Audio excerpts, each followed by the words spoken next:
এই সেমাইটা এত বেশি মজা, এতদিন যা নবাবী সেমাই খেয়েছি আমার কাছে মনে হয় সব সেমাইয়ের বস হচ্ছে এই সেমাই। এত মজাদার, এটা বানানো তেমন কোনো ঝামেলা নাই, খুবই মজাদার, তবে খুব বেশি রিচ। ভালো লাগলে একটা শেয়ার দিয়ে দিন। 1.5 লিটার দুধ ঘন করে জাল করে নিয়ে তারপর ঠান্ডা করে নিয়েছি। এখন এর মধ্যে দিচ্ছি 2 চা চামচ cornflour, half tin condense milk. Condense মিল্কটা আমি এখানে মিষ্টির জন্য ব্যবহার করছি, পরিবর্তে চিনিও ব্যবহার করা যাবে। হাফ টিন দিয়ে দিচ্ছি ফ্রেশ ক্রিম।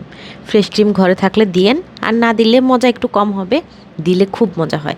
এখন ঘন করে জাল করে নিয়ে ঢেকে রেখে দিলাম। তারপর ভালো মানের একটা লাচ্ছা সেমাই নিয়েছি, তার মধ্যে একটু বাটার মেখে নিচ্ছি। ঘি মাখলেও হবে।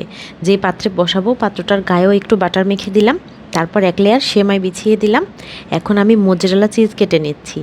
এই চিজটাই মূলত সেমাইটার মূল আকর্ষণ। ঘরে চিজ না থাকলে চিজ ছাড়াও বানানো যাবে। তো সেমাইয়ের উপরে 1 লেয়ার ক্রিম দিয়ে দিচ্ছি বেশ মোটা করে। তার উপরে বিছিয়ে দিচ্ছি মোজারেলা চিজের পাতলা পাতলা স্লাইসগুলো। তার উপরে আরেক লেয়ার পাতলা করে সেমাই দিয়ে দিলাম। একটা মোটা তাওয়ার উপরে মিডিয়াম আঁচে 5 থেকে 7 মিনিটের মতো রেখে আরেকটা তাওয়ার মধ্যে আমি বাটার ব্রাশ করে নিয়ে পুডিংয়ের মতো উল্টো করে এখনও 5-6 মিনিটের মতো রেখে তারপর আমি একটা সার্ভিং ডিশে ঢেলে নিলাম। ভেতরে চিজগুলো মেল্ট হয়ে গেছে। আমি একটুখানি সুগার সিরাপ উপর থেকে ছড়িয়ে দিয়েছিলাম, কিছু বাদাম কুচি দিয়েছি, আর আরেক লেয়ার ক্রিম দিয়ে দিয়েছি। কি যে মজা হয়েছে এটা খেতে। স্পেশাল কিছু বানাতে চাইলে এটা কিন্তু ট্রাই করতে পারেন।